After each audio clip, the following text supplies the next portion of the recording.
Welcome to the 5th video in my Making the Ticket to Ride Legends of the West campaign replayable series. Before we begin, I will give a spoiler alert because I will be talking about game elements, and if you don't want to have those game elements spoiled, then this video is not for you. However, if you are, like me, and want to make your Ticket to Ride Legends of the West campaign replayable, then welcome. At the end of the 1865 game, which is the first game, the conductor's toolbox instructs you to pull out the Florida board and open up the Florida Frontier box. Because at the beginning of the second game, year 1868, you will have all of the elements and rules for the Florida Frontier added into your game.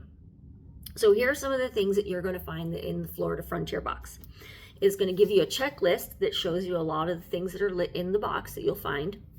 So it's things that you're going to have.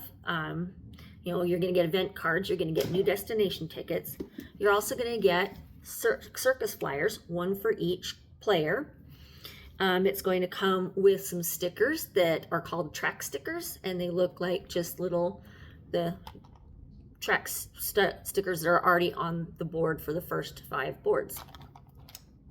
You're not going to do anything with those right now. The card will instruct you to make a, a track sticker pile and add it to the pool of track stickers. I will cover in a later video on what I did with these track stickers to make them replayable, but for now you're not going to worry about that because you're not going to get to that rule yet. The other thing that's in the Florida box is this big top box. So the game and a couple of rule cards. And the rule cards are for what you do with the circus trains. So here I have my little circus train thing, which I will then add on to our gameplay rules.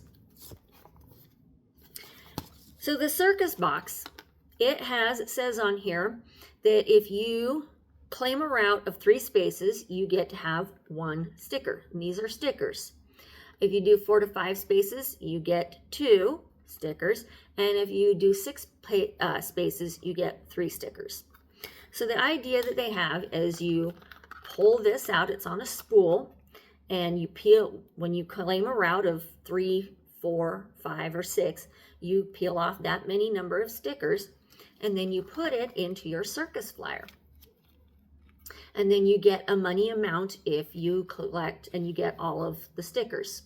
And then there's an animal sanctuary on the back.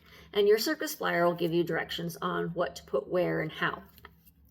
So if you just peel off these stickers here and you put them on here, then you can't use this element of the game again. So I had to figure out a way to make it replayable, which is where I used the Velcro strips.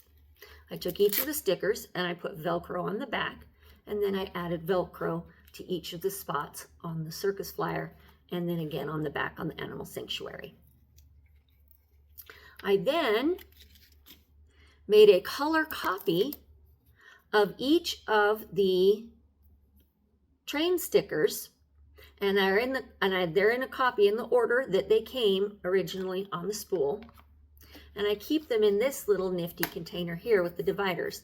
And this right here is a printed out list of the order that the stickers came in. I ran out of laminating sheets, but I found that that's where packing tape actually worked pretty well, and I just covered these with packing tape. And then, as you can see, they've got black check marks on them. That's where I use my dry erase marker to where then we check them off as we come across them. And then you can just erase it off with the dry erase marker. I broke them up into segments because I figured as you're pulling these things out, the game says that you just cut them off, but you don't want to have this whole long spool of things. So I broke them up into sections. Here's the beginning. And then all I do is I have that poster tack, and then I just poster tack them together, and then I can spool them back on the spool so that when we pull them out and I come to this section, I can separate it off, and then I can store this in my clipboard, in the storage case of my clipboard. And then when I reset the campaign, I can just put them together again. And I found that that makes it pretty easy for me to then make this part of the game playable.